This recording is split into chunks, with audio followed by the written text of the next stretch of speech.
TB ಡ್ಯಾಂಗೆ ತಾತ್ಕಾಲಿಕ gate ಅಳವಡಿಕೆ, ಎಲ್ಲಾ ಗೇಟ್ಗಳು ಬಂದ್. ವಯನಾಡಿನಲ್ಲಾದ ಭೂಕುಸಿತ ದುರಂತದ ದೃಶ್ಯ ಬಿಚ್ಚಿಟ್ಟ ಸಿಸಿಟಿವಿ ವಿಡಿಯೋಗಳು. ಮಮತಾ ಬ್ಯಾನರ್ಜಿ ವಿರುದ್ಧ ಪ್ರಚೋದನಕಾರಿ ಪೋಸ್ಟ್, ವಿದ್ಯಾರ್ಥಿನಿ ಅರೆಸ್ಟ್. ಎಲ್ಲವನ್ನ ನೋಡ್ತಾ ಹೋಗೋಣ ಕರ್ನಾಟಕ ಟಾಪ್ 20ಯಲ್ಲಿ.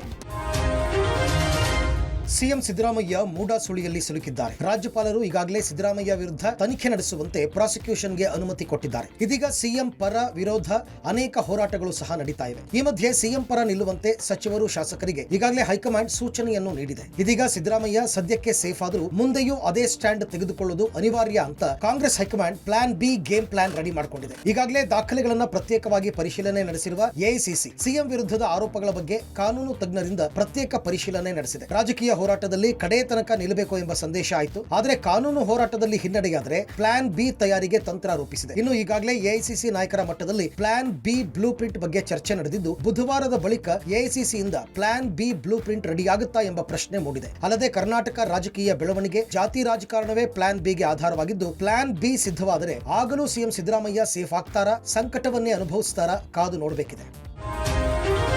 ಮೈಸೂರು ನಗರಾಭಿವೃದ್ಧಿ ಪ್ರಾಧಿಕಾರದಲ್ಲಿ ನಿವೇಶನ ಹಂಚಿಕೆ ಪ್ರಕರಣದಲ್ಲಿ ಸಿಎಂ ಸಿದ್ದರಾಮಯ್ಯ ವಿರುದ್ಧ ಪ್ರಾಸಿಕ್ಯೂಷನ್ಗೆ ರಾಜ್ಯಪಾಲರು ಅನುಮತಿ ನೀಡಿದ್ದಾರೆ. ಈ ವಿಷಯ ಕುರಿತು ಚರ್ಚಿಸಲು ಇದೇ ಗುರುವಾರ ಕಾಂಗ್ರೆಸ್ ಶಾಸಕಾಂಗ ಪಕ್ಷದ ಸಭೆ ಕರೆಯಲಾಗಿದೆ. ಪ್ರಾಸಿಕ್ಯೂಷನ್ಗೆ ಅನುಮತಿ ನೀಡಿರುವ ರಾಜ್ಯಪಾಲರ ನಡೆಯ ವಿರುದ್ಧ ಕಾನೂನು ಸಮರದ ಜೊತೆಗೆ ರಾಜಕೀಯ ಹೋರಾಟಕ್ಕೂ ಕಾಂಗ್ರೆಸ್ ನಾಯಕರು ಈಗಾಗಲೇ ನಿರ್ಧರಿಸಿದ್ದಾರೆ. ಆಗಸ್ಟ್ 22ಕ್ಕೆ ಮುಖ್ಯಮಂತ್ರಿ ಸಿದ್ದರಾಮಯ್ಯ ಬಲ ಪ್ರದರ್ಶನ ತೋರಲಿದ್ದಾರೆ. ಕಾಂಗ್ರೆಸ್ ಶಾಸಕಾಂಗ ಪಕ್ಷದ ಸಭೆಯ ಬಳಿಕ ಆಗಸ್ಟ್ 23ಕ್ಕೆ ರಾಜ್ಯದಲ್ಲಿ ಆಗುತ್ತಿರುವ ಬೆಳವಣಿಗೆ, ಪಕ್ಷದೊಳಗಿನ ವಿದ್ಯಮಾನಗಳ ಬಗ್ಗೆ ಕಾಂಗ್ರೆಸ್ ಹೈಕಮಾಂಡ್ಗೆ ಸಂಪೂರ್ಣ ವರದಿ ಸಲ್ಲಿಸಲಿದ್ದಾರೆ. ಒಳ ಹೊರ ವಿರೋಧಿಗಳಿಗೆ ಸಿದ್ದರಾಮಯ್ಯ ಸಂದೇಶ ಕಳುಹಿಸುವ ಪ್ಲಾನ್ ರೂಪಿಸಿದ್ದು, ಸಚಿವರು, ಶಾಸಕರು ನನ್ನ ಪರ ಇದ್ದಾರೆ ಎಂಬ ಸಂದೇಶವನ್ನು ರವಾನಿಸುವ ಸಾಧ್ಯತೆ ಇದೆ. ಇನ್ನು ಪ್ರಾಸಿಕ್ಯೂಷನ್ಗೆ ಅನುಮತಿ ನೀಡಿದ ಬೆನ್ನಲ್ಲೇ ಸಿಎಂ ದೆಹಲಿ ಪ್ರವಾಸ ಕೈಗೊಂಡಿದ್ದಾರೆ. ಆಗಸ್ಟ್ 23ರಂದು ದೆಹಲಿಗೆ ತೆರಳಲಿರುವ ಸಿಎಂ ಸಿದ್ದರಾಮಯ್ಯ ಹೈಕಮಾಂಡ್ ನಾಯಕರನ್ನ ಭೇಟಿಯಾಗಿ ಚರ್ಚೆ ನಡೆಸುವ ಸಾಧ್ಯತೆ ಇದೆ ಎನ್ನಲಾಗಿದೆ. ಇನ್ನು ಮೂಡಾ ಕೇಸ್ ಮತ್ತು ಪ್ರಾಸಿಕ್ಯೂಷನ್ಗೆ ಅನುಮತಿ ನೀಡಿರುವ ವಿಚಾರವಾಗಿ ರಾಹುಲ್ ಗಾಂಧಿ ಸೇರಿದಂತೆ ಪಕ್ಷದ ಹೈಕಮಾಂಡ್ ನಾಯಕರನ್ನ ಭೇಟಿ ಮಾಡಿ ಕೇಸ್ ಬಗ್ಗೆ ವಿವರಣೆ ನೀಡುವ ಸಾಧ್ಯತೆ ಇದೆ.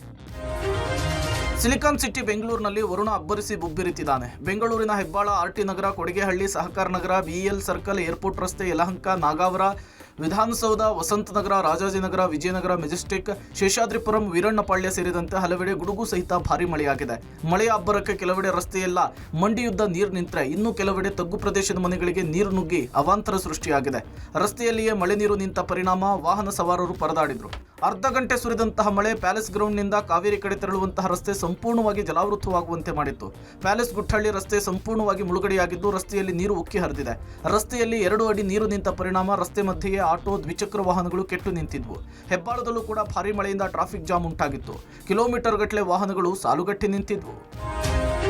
ಬೆಂಗಳೂರಿನಲ್ಲಿ ಲೈಂಗಿಕ ದೌರ್ಜನ್ಯ ಎಸಗಿದ್ದ ಕಾಮುಕನನ್ನ ಕಡೆಗೂ ಪೊಲೀಸರು ಬಂಧಿಸಿದ್ದಾರೆ. ಪಾರ್ಟಿ ಮುಗಿಸಿದ ಬಳಿಕ ಮನೆಗೆ ಹೋಗಲು ಅಪರಿಚಿತನ ಬಳಿ ಲಿಫ್ಟ್ ಕೇಳಿದ ಯುವತಿಯನ್ನ ಎಚ್ಎಸ್ಆರ್ ಲೇಔಟ್ನ ನಿರ್ಜನ ಪ್ರದೇಶಕ್ಕೆ ಕರೆದೊಯ್ದು ಲೈಂಗಿಕ ದೌರ್ಜನ್ಯ ಎಸಗಿದ ಪಾತಕಿಯನ್ನ ಪೊಲೀಸರು ಬಂಧಿಸಿದ್ದಾರೆ. ಸಿಸಿಟಿವಿ ಫುಟೇಜ್ ಆಧರಿಸಿ ಕಾಮುಕನನ್ನ ಪತ್ತೆ ಹಚ್ಚಲಾಗಿದೆ. ಅನ್ಯ ರಾಜ್ಯದ ಯುವತಿ ಬೆಂಗಳೂರಿನಲ್ಲಿ ಅಂತಿಮ ವರ್ಷದ ಪದವಿ ಓದ್ತಾ ಇದ್ದು, ಪಾರ್ಟಿಗಾಗಿ ಸ್ನೇಹಿತರ ಜೊತೆ ಹೋಗಿದ್ಲು. ವಾಪಸ್ ಆಗ್ತಾ ಇದ್ದ ಯುವತಿಯನ್ನ ಆ ಯುವಕ ಬೈಕ್ನಲ್ಲಿ ಡ್ರಾಪ್ ನೆಪದಲ್ಲಿ ಕರೆದೊಯ್ದಿದ್ದಾನೆ. ಬೊಮ್ಮನಹಳ್ಳಿ ಸಮೀಪದ ಶೆಡ್ಗೆ ಕರೆದೊಯ್ದು ಲೈಂಗಿಕ ದೌರ್ಜನ್ಯ ಎಸಗಿದ್ದಾನೆ. ಪ್ರಕರಣದ ಸ್ಥಳದ ಸಿಸಿಟಿವಿ ಫುಟೇಜ್ ಆಧರಿಸಿ ಆರೋಪಿಯನ್ನ ಎಚ್ಎಸ್ಆರ್ ಲೇಔಟ್ ಪೊಲೀಸರು ಬಂಧಿಸಿದ್ದಾರೆ. ಇನ್ನು ಆರೋಪಿಯನ್ನ ಆಡುಗೋಡಿಯ ನಿವಾಸದಿಂದ ಬಂಧಿಸಲಾಗಿದೆ. ಸದ್ಯ ತನಿಖೆ ಮುಂದುವರೆದಿದ್ದು, ಆರೋಪಿಯ ಹೆಚ್ಚಿನ ವಿವರ ಗೊತ್ತಾಗಬೇಕಿದೆ. ಕೊರಿಯೋಗ್ರಾಫರ್ ಆಗಿರುವ ಆರೋಪಿ ಇದೇ ಸಮಯದಲ್ಲಿ ಕೋರಮಂಗಲ ಪಬ್ಗೆ ಪಾರ್ಟಿಗೆ ಬಂದಿದ್ದ. ಮನೆಗೆ ತೆರಳುವಾಗ ಯುವತಿ ಡ್ರಾಪ್ ಕೇಳಿದ್ದಾಳೆ. ಯುವತಿ ಕೂಡ ಕೋರಮಂಗಲದ ಪಬ್ನಲ್ಲಿ ಪಾರ್ಟಿ ಮುಗಿಸಿ ಹೊರಟಿದ್ದಳು ಎನ್ನಲಾಗಿದೆ. ಸದ್ಯ ಅಸ್ವಸ್ಥಗೊಂಡಿದ್ದ ಯುವತಿ ಬೊಮ್ಮಸಂದ್ರದ ಖಾಸಗಿ ಆಸ್ಪತ್ರೆಯಲ್ಲಿ ಚಿಕಿತ್ಸೆ ಪಡೆದಿದ್ದಾಳೆ. ಚಾಲಕನ ನಿಯಂತ್ರಣ ತಪ್ಪಿ ನಿಂತಿದ್ದ ಬೈಕ್ಗಳಿಗೆ ಫಾರ್ಚುನರ್ ಕಾರು ಡಿಕ್ಕಿ ಹೊಡೆದು 17 ಬೈಕ್ಗಳು ಜಖಂಗೊಂಡಿರುವ ಘಟನೆ ಹಾಸನ ಜಿಲ್ಲೆ ಅರಸೀಕೆರೆ ತಾಲೂಕಿನ ಕೆಂಕೆರೆಹಳ್ಳಿ ಗೇಟ್ ಬಳಿ ನಡೆದಿದೆ. ನಿನ್ನೆ ಸಂಜೆ ಧಾರಾಕಾರವಾಗಿ ಮಳೆ ಸುರಿಯುತ್ತಾ ಇದ್ದಿದ್ದರಿಂದ ಬೈಕ್ಗಳನ್ನು ರಸ್ತೆ ಬದಿ ನಿಲ್ಲಿಸಿದ ಬೈಕ್ ಸವಾರರು ಅಲ್ಲೇ ಇದ್ದ ಬಸ್ ನಿಲ್ದಾಣದಲ್ಲಿ ನಿಂತಿದ್ರು. ಈ ವೇಳೆ ಅತಿ ವೇಗವಾಗಿ ಬಂದ ಫಾರ್ಚುನರ್ ಕಾರು ಮಳೆಯಿಂದ ರಸ್ತೆ ಕಾಣದೆ ನಿಯಂತ್ರಣ ತಪ್ಪಿ ಬೈಕ್ಗಳಿಗೆ ಗುದ್ದಿ ಬಸ್ ನಿಲ್ದಾಣದ ಗೋಡೆಗೆ ಡಿಕ್ಕಿ ಹೊಡೆದಿದೆ. ಫಾರ್ಚುನರ್ ಕಾರು ಗುದ್ದಿದ ರಭಸಕ್ಕೆ ಬಸ್ ನಿಲ್ದಾಣದ ಗೋಡೆ ಕುಸಿದು ಬಿದ್ದಿದೆ. ಘಟನೆಯಲ್ಲಿ ಓರ್ವನಿಗೆ ಗಾಯವಾಗಿ ಅದೃಷ್ಟವಶಾತ್ ಪ್ರಾಣಾಪಾಯದಿಂದ ಪಾರಾಗಿದ್ದಾರೆ. ಬಸ್ ನಿಲ್ದಾಣದಲ್ಲಿ ಬೈಕ್ ಸವಾರರು ನಿಂತಿದ್ದರಿಂದ ಭಾರೀ ಅನಾಹುತವೊಂದು ತಪ್ಪಿದಂತಾಗಿದೆ. ಇನ್ನು ಬೆಂಗಳೂರಿನ ಸರ್ಜಾಪುರದಲ್ಲಿ ಮೈ ಜುಮ್ಮೆನಿಸುವ ಅಪಘಾತ ನಡೆದಿದೆ.